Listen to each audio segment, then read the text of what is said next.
Imperial Uncle. Chapter 41. Kitten and I meet in a bright, spacious little room at the Good Fortune. Kitten takes a sip of wine, he brings it up to his nose to sniff at it. Who'd have thought a small place like Chengzhou would have such decent wine? This high-grade Shaoxing is indeed exceptional. It's bamboo leaf green. Kitten looks utterly stunned. This isn't Shaoxing? How can bamboo leaf green and Shaoxing taste the same? Because it's Chengzhou bamboo leaf green. Kitten looks utterly incredulous.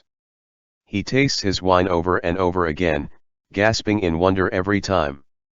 At the end of that he places the cup back onto the table. Uncle, where did you go in all these years? All over. I roamed. Kitten seems to hesitate a moment before he laughs. I didn't think you'd admit to recognizing me, Uncle. I just thought I'd come have a look, and if you looked at me like you have no idea who I am and asked me who are you I'd have left. I think to myself, well, even you have come all the way here already. It would be unreasonable of me to stubbornly persist in denial. Kitten hesitates for another moment. Uncle, you may have guessed this already, but I actually came with Yunyu. I give him a slight nod. Kitten continues, I came here on royal brother's orders. Yunyu is here openly to mitigate the flood, that is one thing. In addition, we have another important assignment. I'm here in secret to take care of that. I maintain my composure as I wait for him to finish. Kitten pauses here before continuing. I, and Yunyu as well, have both traveled here on royal brother's order to bring back someone. Uncle, you probably know who this someone is already. My reply is on the tip of my tongue. Kitten, you may have called me uncle, and I've responded, but the uncle before you is nothing more than a traveling merchant. I have nothing to do with that traitorous prince who used to live in the capital nor the one sleeping in a tomb right now. Do you understand? I calmly take a drink. Well, since you apparently have guessed, then I'm not going to keep beating around the bush. With distress drawn ear to ear he taps on his own head with his knuckles, heaving a long sigh. You're correct, that someone would be Lu Tongyi. Royal brother would like to bring Lu Tongyi back to court to be Grand Chancellor. Kitten looks absolutely miserable. I consider this particular decision of royal brother's wise beyond measure. I agree wholeheartedly. Zhongbing, he heaves another pointed sigh. Zhongbing. I can't help but ask, what's wrong with Zhongbing? From what I can recall, Zhongbing is considerably just and incorruptible. He accomplished a great deal at the Court of Judicial Review, solving cases with an efficiency and decisiveness that surpassed Lu Tongyi's past performance. Kitten tells me sadly, yes, uncle, you've been happily roaming free all over the empire for years. You've no idea what a hard time we've been having at court. Zhongbing, really is a proper functionary. But honestly he's only suited to serve the Ministry of Justice or the Court of Judicial Review. He's not a good fit for Grand Chancellor. From what Kitten says, these years that Zhongbing has been Grand Chancellor, the entire imperial court has been oppressed with the eerie atmosphere of an interrogation at the Court of Judicial Review. At every court assembly, when he saw Zhongbing standing at the head of all his officials, even he felt as though he was in a torture chamber. It's because solving cases has become hobby for Zhongbing. He's especially fond of judging such bizarre cases as family exterminations and murders. Back when he used to work at the Ministry of Justice, he would spend all his spare time outside of examining new cases with his face in a pile of old case files, digging up weird old cold cases for re-investigation. He's even managed to dig up an old case that was misjudged, implicating certain officials at court. Consequently, the reputation of his honor has spread far and wide. After Lu Tongyi made Grand Chancellor, Zhongbing was promoted to head the Court of Judicial Review. When it comes to public opinion and popularity, especially popularity among commoners, Zhongbing reigns supreme over any other court official. Once Lu Tongyi resigned, most candidates who qualified for the position were older than him by decades. If they were looking for someone close to his age, popular, and with an uncommon track record, there was only Zhang Bing. They say that when the matter of Zhang Bing's promotion to chancellor was still under consideration, he earnestly declined the suggestion many times, saying he wished for nothing other than to give his life to the Court of Judicial Review, but Qizhi and the other officials at the time thought he was just being modest and going through the necessary motions of humility. On the very night the imperial edict ordering him to take on the chancellor position was decreed, Zhang Bing sat in the Court of Judicial Review's yamen through the night, bathing the library of old case files in tears. Now that Kitten mentions it, I recall that back when I was still the traitor Prince Huai, on a particular birthday, Zhang Bing came to my estate to deliver a congratulatory gift. He said to me rather solemnly, "It is best if the blade weapons hung on the walls are made without sharp edges, the large vases by the wall can hide assassins easily, and each night when the guards are told to patrol the estate, they should dredge the pond with a net, you should add to the height of the estate's walls." The way he was looking at me then conveyed how much he was looking forward to me getting assassinated. When it was time for him to go, his eyes lingered meaningfully by the rose trellis, as though he was very much hoping that a few assassins would emerge from beneath it, or he hoped he could get a shovel and dig up a skeleton from under there. At the time, I kept thinking, wasn't this Lord Zhang a bit too open with what he's thinking? Even if I was a traitor, you didn't have to look forward to my getting killed on my birthday so plainly. And now it's looking like he's always been like that. I was just thinking too much. Kitten tells me that when Lu Tongyi was Grand Chancellor, court felt like a breezy spring day with a touch of sun, and after Zhang Bing was put in charge, it was more like the chilly winds in a haunted house. Fortunately, Kitten spent the year before last in Henan Prefecture industriously working for the government and away from court, so he didn't deal with Zhang Bing much. After he returned last year, he brought his industriously begotten antiques to the palace to show off to Qizhi. Zhang Bing happened to be present, and without thinking things through, Qizhi asked him to authenticate. In the end Zhang Bing deduced at least 3 gory stories out of each item. There was murder, vengeful ghosts, cold cases, Princess Consort Dai and a few young princesses who were hiding behind the screen to eavesdrop all got scared to tears. Princess Consort Dai pitched a fit at Kitten the moment they returned to the Prince Dai estate that evening. She demanded that Daoist priests be sent over for an exorcism, and demanded that Kitten throw all those haunted things out, that or she'd take her children and go back to her parents' house. She wasn't going to live with him anymore.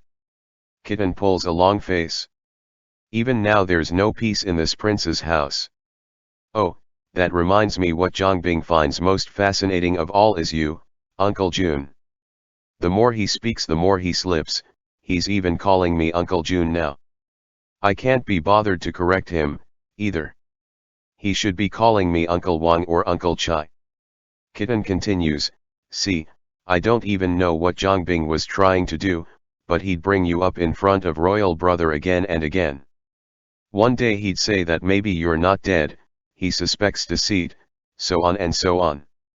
Then not long after he'd say, you probably are really dead, because this reason and that, and how they weren't able to find anything during the post-mortem exam and so forth.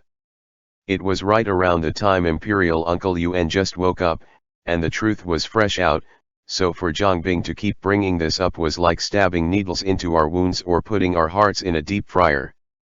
Zhang Bing's gall was truly getting boundlessly large. He even suggested that we examine the ashes, saying that the ashes of one who died of poison are different from ordinary ashes. Yun Yu was the one in charge of moving the grave when it came time to do it, and so he went and asked Yun Yu whether he could take a pinch of ashes so he could examine them off the books. Yun Yu nearly expired from anger, and royal brother was so mad Zhang Bing got quite close to getting himself dragged out the Meridian Gate for a beheading. He sighs. All in all, that period was too long of a story to tell. Kitten looks up at me. Really though, Imperial Uncle. Why did you only tell Imperial Uncle Yuan about it? Even if you were worried that royal brother couldn't keep it from the Dowager Empress, you could have told someone else. It's all water under the bridge. Let's let bygones be bygones. Kitten takes another look at me. I suppose that's true. He suddenly laughs. But it's all thanks to Zhongbing, it's all because he kept on flipping between maybe you're not actually dead and you may have really died, that when I saw you in the cabin I didn't take you for a ghost and give myself a fright. He picks up some more food with his chopsticks, and pours himself another cup of Chengzhou bamboo leaf green. He takes a sip. Uncle, what are your plans? I was a merchant to begin with, so I suppose in the future I'll keep on traveling. Kitten hems and haws. But, even if I don't say anything about running into you, you probably will. This kid is getting craftier by the day. Now, you actually did keep things under wraps for me, but Kittens burst his way into the shop, with a pile of shadow bodyguards from the local government trailing behind him as well as the ones he brought from the capital. Then he blurted out uncle this and uncle that in front of Bai Ruhin's face. Bai Ruhin wasn't aware at the time, but going by the relationship he has with the Lord Magistrate, he'll be able to guess the gist of it with a little bit of asking. And Kitten still has the gall to look all innocent and push all the responsibility onto Yunyu. We'll speak of what happens next when it happens. You and I haven't seen each other for years, we should drink some more. Uncle, you're not mad at me for coming over here so recklessly and tearing down your identity, are you? I was mulling over whether I should, but then again, Yunyu already stayed over last night at your place, and Lu Tongyi probably knew way before that, so you probably won't be able to pull the wool over. Lu Tongyi only found out after he came to Chengzhou. About the same time you two did. There are far too many implications to probably knew way before that. I thought I better clear it up for Lu Tongyi now so it won't burden him later. Kitten looks at me, and laughs a bitter laugh. Uncle, Zhongbing was right about one thing. He said if you really aren't dead, it's likely that no one would believe it. He raises his wine cup, and knocks it back. 3 jugs of wine sit empty and Kitten is starting to get a bit of a lisp and to be a bit maudlin. Uncle, there's some stuff I've been keeping to myself that I've just got to tell you. You thought it was hard that they were always wary of you, but it's not like you were the only one who had it hard, you know? For instance, they were even more wary of me. Imperial brother and I are half-brothers. Back then, Imperial father doted on my princess mother, and when I was little, you were also doting on me. Things only got better once I got into antiques and started losing money, when everyone thought me a prodigal son. And see, you were the one who didn't avoid me and would lend me money, uncle, made it look like everyone was coveting that throne or something. But royal brother really is a good emperor, and he really is treating his brothers very well. I just feel that you can't live in this world and keep thinking about those depressing things, just live happily, and that's enough. I raise my wine cup. I'm a lot older than you, but I can't say I know better than you when it comes to this. For these words alone, I drink to you. Kitten laughs mischievously. Uncle, I'm right, am I not? Yet his gaze is drifting toward a spot he's been staring at since we met again. Then once we finish this cup, can you take off that bone hairpin and let me have a look? It seems rather old. Is it some foreign antique? By the time we come out of the tavern, Kitten's already slightly stumbling over his feet. Those shadow guards shadowing him quite conscientiously lie low nearby, letting me support him on my own. Kitten doesn't want to go back to the yamen. If I bring him over to see Lu Tongyi now, instead of recruiting him, he'll end up driving him off with the stink of liquor. I have little choice but to pull him onto the by boat and return to my little house. I drag Kitten onto the second-floor gallery. Wide-eyed, he looks all around the room. What an unusual-looking lavatory. I quite nearly accidentally let him flip over the railing into the water. This is where your uncle's living right now. Kitten rubs his eyes. The lavatory at your place. He points at the wooden barrel I keep water in. Uncle, why did you put a stove next to the chamber pot? Are you worried that you could catch a cold? I was going to put him on my bed, but on hearing all that I realize he's actually quite drunk. Thus, I again unfold the bamboo bed Bai Ruhin gave me, toss Kitten onto it, and stuff a pillow under him. Kitten rolls over and immediately starts snoring. I light a fire, put on a pot of tea, I drink tea and check the books in the sitting room while I wait for Yunyu or the magistrate office to come get him. Later, even I get tired enough to get myself an afternoon nap on the bed. It's night time before Imperial Envoy Yu comes over on a boat. Kitten is already awake, but he has no plans to go back. He wants to stay for dinner. Yunyu tell the guards to get some congee and side dishes. Kitten and I sit by the table, yet Yunyu stands apart from us. Lord Yun, please come eat with us. Yunyu says quietly, I've already had dinner. Please do not mind me, Merchant Zhao. Once dinner is done, Kitten finally leaves with Yunyu.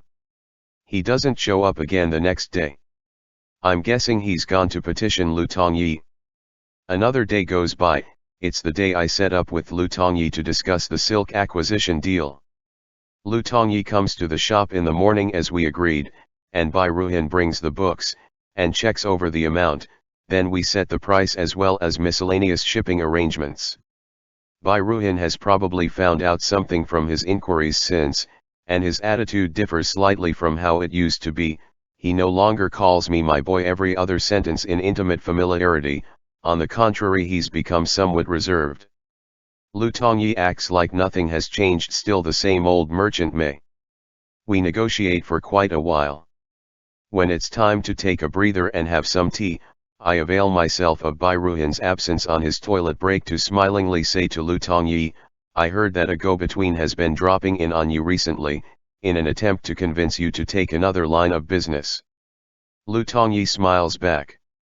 Your information is good, Merchant Zhao. But I find myself to be quite handy at my current profession and have no intentions to take another line of work for the time being. That's good then. I was worried that if you start a new line of work, you'll not help me with the transportation anymore. Lu Tongyi has his hands around a teacup. Your transport is a big business deal. I've already agreed, how could I ever go back on my word? I cup my hands in thanks. Having your promise is like borrowing the eastern wind from Hongming himself. Nothing can make me more assured. Lu Tongyi looks very much at ease. No need to borrow the eastern wind, recently the southern winds have started blowing, and the flood recedes. We can leave the day after tomorrow. End chapter. Imperial Uncle. Chapter 42. Next day, Bai Ruhan doesn't drop in, and Kitten is too busy lobbying Lu Tongyi to come over. At my house with nothing better to do, I take this time to pack my luggage. In the past few years, I went everywhere all over and got used to traveling light. As long as one has money, whatever one needs can be bought. Of course, not a single one of the items I purchased in Chengzhou can come with me. I bundle up 2 sets of clothes, gather up all the silver I have, and pick out a few souvenirs I bought here and there over the years. I leave a few that Kitten may like in a cupboard. I trust he'll be able to find them. The wine set Yunyu gave me doesn't travel well, but after all he did go through the trouble of giving it to me, it would look rude to leave it behind. I wrap it up with some soft cloths, and stuff the whole thing into my traveling bag. That's basically all the packing I have to do.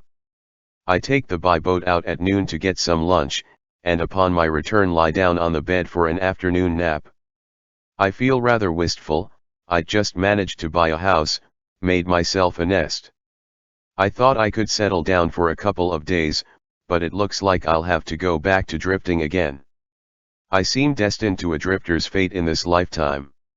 Nap over, I'm startled to see that someone is in the outer room when I open my eyes. It gives me quite the fright. That someone is sitting by the table in casual clothes. I'm surprised to find it's Yunyu. I get out of bed and straighten my clothes. Lord Yun, when did you get here? How did you manage to find time out of your busy schedule to visit me at my humble abode? Yunyu rises to stand from his perch beside the table. I only just got here. Since I noticed that you were still sleeping, I didn't want to wake you, and so I took the liberty of coming in without asking. Please forgive my rudeness. I laugh. It's no big deal.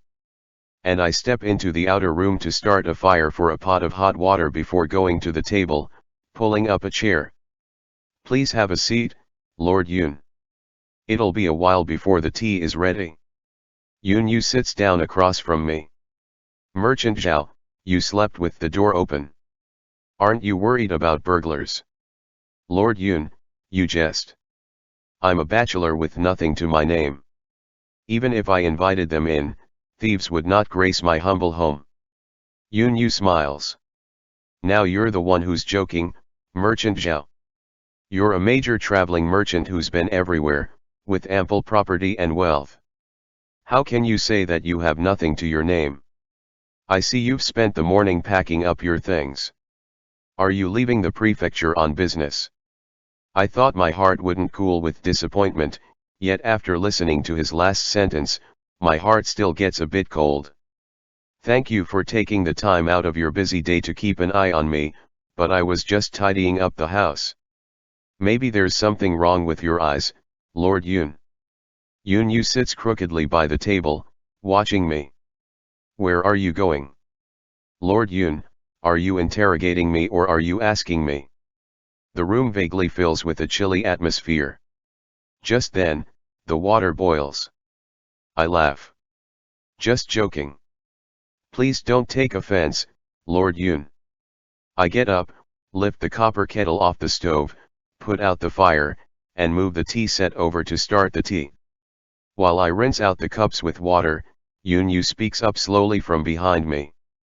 If Your Highness Prince Huai leaves again, things will get very awkward. I turn back around, sit down next to the table all over again, set down the cups properly, and pour the tea.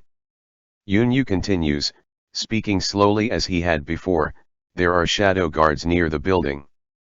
I was the one who had them deployed yesterday. Since Your Highness and Prince Dai have already acknowledged each other, such arrangements are only proper. There weren't any before, but Your Highness probably won't believe me. He laughs, gently. At any rate, I've never done anything good. Maybe I should have a thorough talk with Yun Yu today.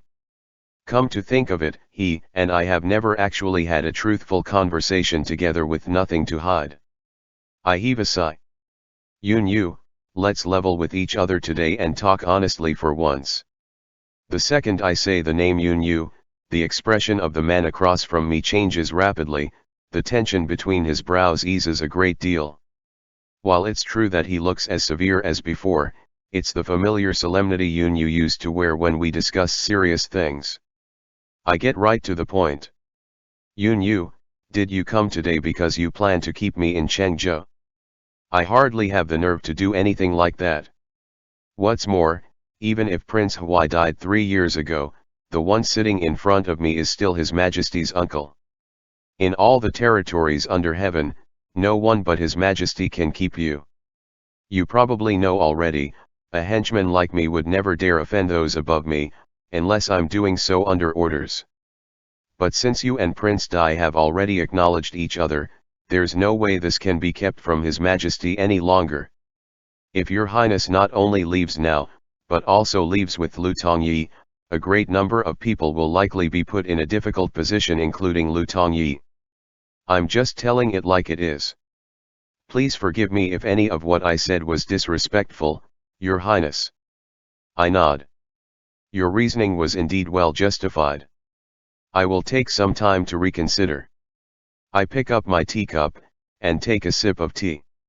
Since we've already begun speaking candidly, some words roll very naturally off my tongue.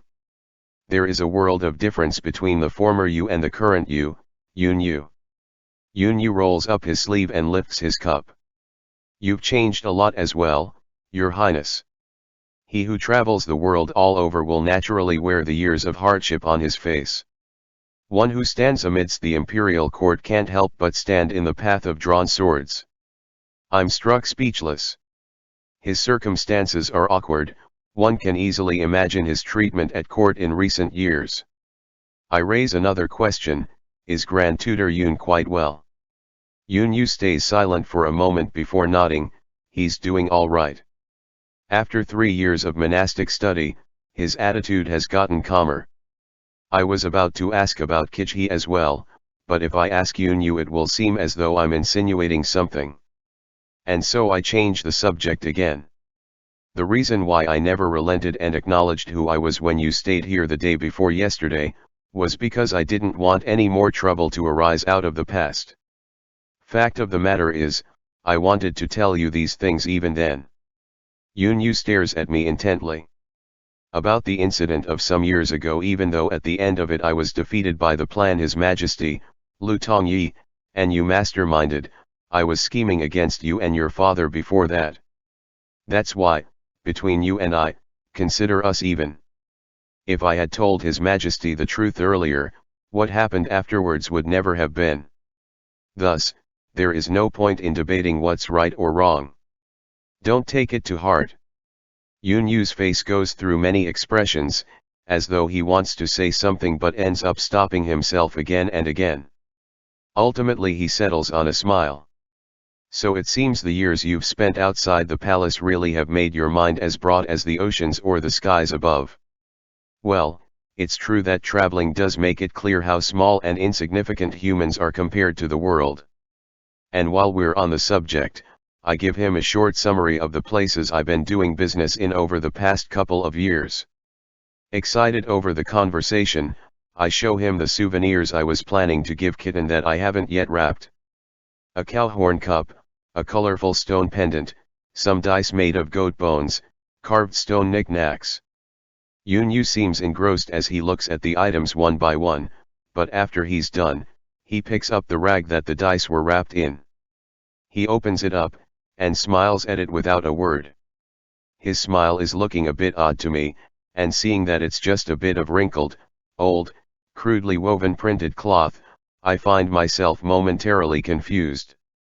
Yunyu spreads the cloth over the table, turns it around, pushes it across the table towards me. He points at its corner. I notice something undecipherable crookedly embroidered in the corner he points at. Upon careful examination I realize there are a few small characters. For the darling chai I love, forget me not. Meishi. It would seem, to be the parting gift from that young Korean lady Jin Meishi. And these words, appear to be, the same she had me teach her to write. I even responded by giving her a 5-character quatrain. She was moved to tears after I read it for her. She said she'd never heard verses more graceful. A ripple crossed the still lake of my heart then, and I lied, this is also the most beautiful embroidery I've ever seen, and tucked it under my left lapel. For a split second my jaded heart was nourished and comforted. Oh, what once was. The corner of Yunyu's mouth turns up. Neither this cloth nor the needlework look like it's from our empire. I'm guessing 'twas a rather romantic foreign affair. I feel a little embarrassed. She was nothing more than a friend of the fairer sex. I thought he seemed to like the cow horn cup a lot when he was looking at it earlier, so I pick it up and hand it to him. I received a wine set from you the day before last. Why don't we make this a return gift? Yunyu seems startled. Your Highness, you're too kind. He declines. I insist that he must have it, and so he accepts it. After we've had this conversation, it feels like the knot tied by the incident years ago has disappeared like a puff of smoke. Yunyu, too, begins to act more naturally bit by bit, not as awkward as the way he was on the night he stayed over. We chat for a little while longer before he rises to go, but right before he leaves, he asks me, Your Highness, when were you planning to leave? Since this involves Lu Tongyi, I don't reply to this truthfully. It was going to be soon. Yunyu says no more. He leaves on his boat.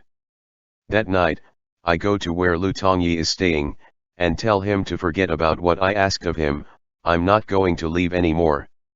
Lu Tongyi finishes listening to me, then asks, Merchant Zhao, do you not want to leave, or do you think you cannot leave? I take a moment to consider this, then I tell him of course I want to go soon, however the leaving is probably not going to be all that easy. Lu Tongyi calmly tells me, the local authorities have already announced that from tomorrow onward anyone can freely travel into and out of Chengzhou. There is no longer a restriction in place. What's not easy about two merchants such as you and I leaving the prefecture?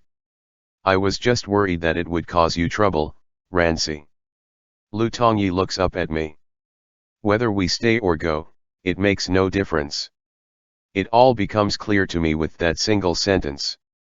I dragged Lu Tongyi into the mud with me long ago. Indeed, whether we leave together or not, it's all the same. Thereupon I take the boat to Bairuhans to leave him some rough instructions, telling him that I have a big business deal to negotiate, and for now I entrust him to look after things in Chengzhou. Then I turn back to the house to get my luggage, and board Lu Tongyi's merchant ship. It is exceedingly easy to leave Chengzhou. Sure enough, the soldiers guarding the way don't even bother checking the ship before letting us go. Kitten and Yunyu probably haven't yet risen, still deep in slumber. As the sky is just starting to dawn, Lu Tongyi's merchant ship glides through the water, wind filling its sails, carrying me away from Chengzhou. End chapter. Imperial Uncle. Chapter 43. With the Chengzhou region flooded, the waterways have been affected. In order to steer clear of the flood waters, once out of Chengzhou we must first go upstream northwards for a time, then turn into another river channel before moving southwest again. Lu Tongyi's merchant ship is rather fast, and going north means we get the tailwind, so by the time dusk rolls around we have already made it to an intersection of rivers. We drop anchor at the wharf of a port town named Shuanei for the night, planning to be on our way again at dawn. Shuanei is a relatively affluent small town.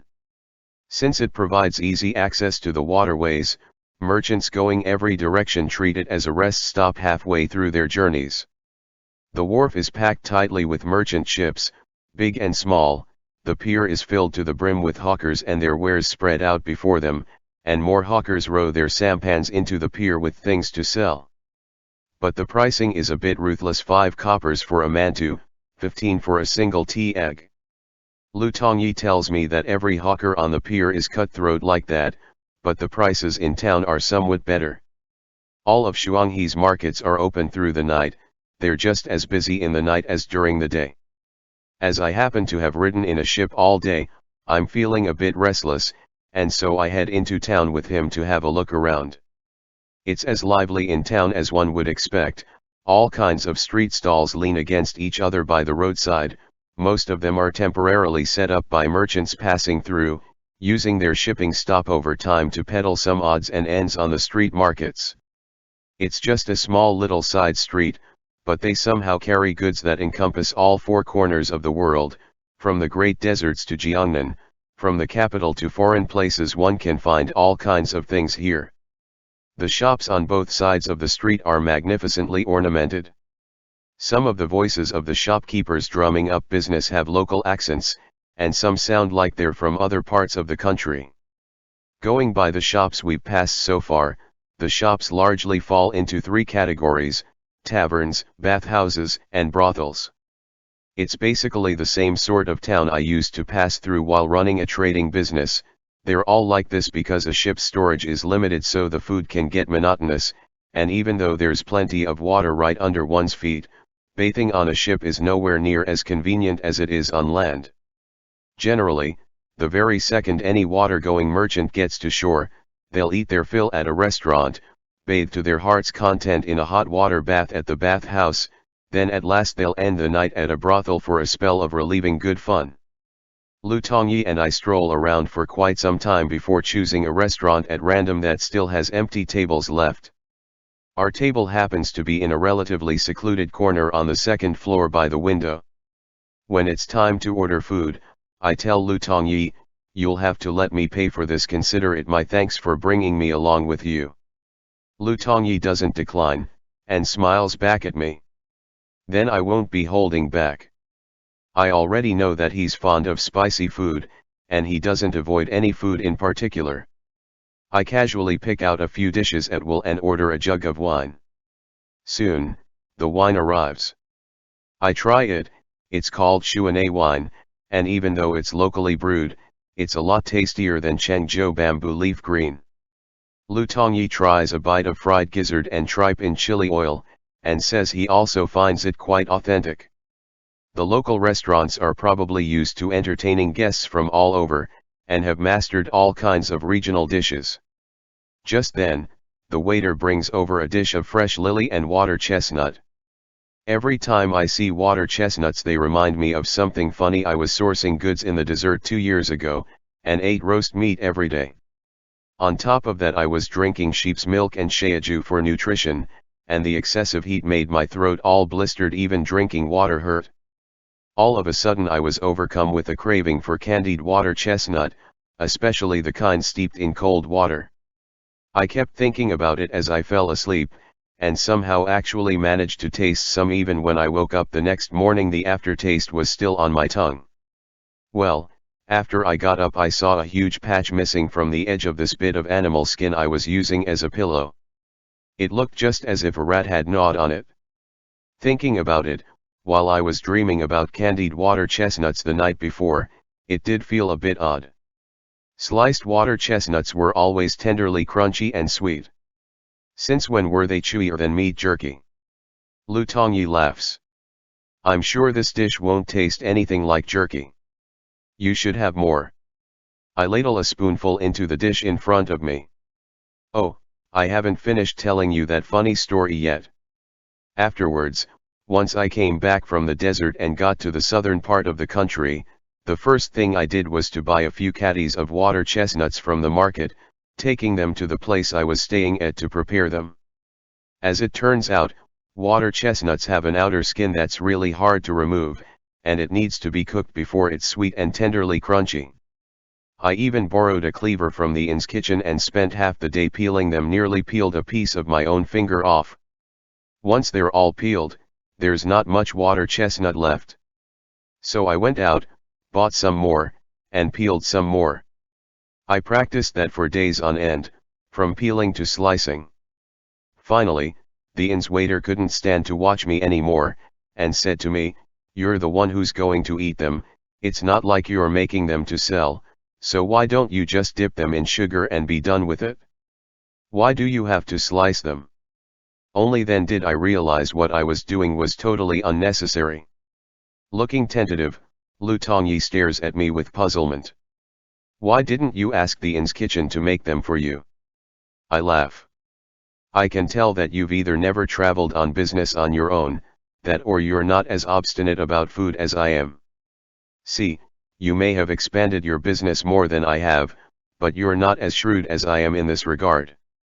You can't always have a cook with you, but once you've learned how to make it yourself, as long as you can get the ingredients you can eat whatever you want, whenever you want."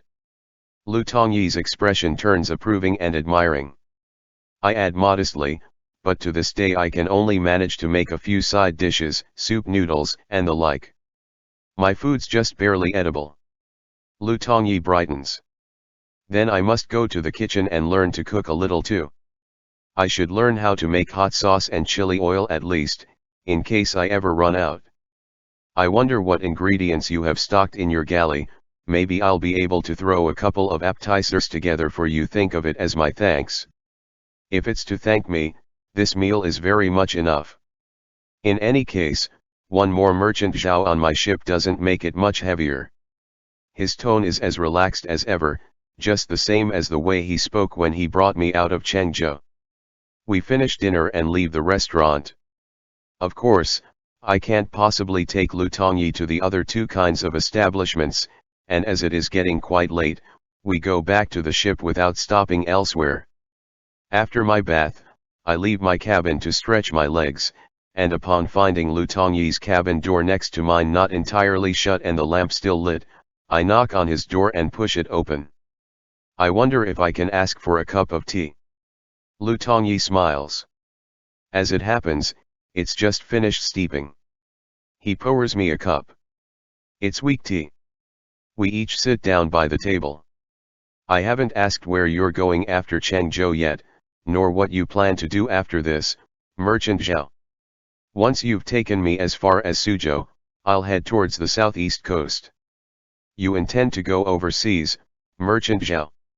I intend to go away and find some place where I can settle down. Then I won't come back anymore. Lu Tongyi goes quiet. I heave a sigh. I do feel some reluctance in making this decision, but, all land under heaven belongs to the emperor, after all. It's best for a dead man to never show himself again. The world may look big, but in reality it's rather small. For some years I roamed all over, yet I still managed to run into the past. That's why I should find some place where I won't run into any more trouble. It'll make all our lives a bit easier. Back in Chengzhou, whatever was causing distress to Yunyu in regards to myself should have been dealt with. Kijhe and Yunyu will have to walk their own path, outsiders can't get involved. I can finally set my mind completely at rest. Kitten seems to be doing quite well too. I haven't heard anything about Princess Consort Huai nor Chu Sun, so I assume they're getting by just fine. Actually, what hasn't been settled are all the favors I owe you. When I was in jail I intentionally scared you, and I feel rather sorry about that. And now, I'm asking you to send me off again at the very end. I don't think you owe me anything. Besides, Merchant Zhao, you even gave me a hefty business deal. Why don't we do this then? If you chance to go overseas one day on an acquisition and stop over where I'm staying, I will take care of your meals and lodging. Lu Tongyi pauses, and beneath lamplight, he smiles. I trust you never to go back on your word, Merchant Zhao. A rush of emotion suddenly comes to me as I sit there watching Lu Tongyi, whether 3 years ago or now, the one among my acquaintances who's accompanying me to the very end is Lu Tongyi. Even though both times it was I who deliberately sought him out, it's still a sort of destiny. I return to my cabin. The deep darkness of midnight is tinged with a cool quietude. In the stillness, the splashing sound of an oar hitting water cuts through the night, then there are 2 light raps on the cabin window. A delicately sweet voice winds its way to me with a soft lisp, "Customer, are you feeling lonely tonight? Would you like me to keep you company?" I'm struck dumb, and think to myself, could you maybe change the way you hook a client? I'm not hooked yet, but I'm scared already. The woman outside raps on my window some more, and seeing that no one is answering, she leaves for the next ship over in a splash of oars. Soon afterwards, I hear the knocking on the window lattice of the neighboring ship. "Customer, are you feeling lonely tonight? Would you like me to keep you company?" Then there's the sound of a window being opened, and a voice saying huskily, "And how will you keep me company, beautiful?" My heart does a little leap, and I move closer to the window. A woman's delicate voice says, "I can keep you company however you like. I'm very cheap." That other voice laughs. How can a beauty speak of herself this way? I open up the window a crack, and look out only to find the neighboring large ship brightly lit. A person is sitting there leaning by a window, with a profile faintly reminiscent of someone I half remember. End chapter.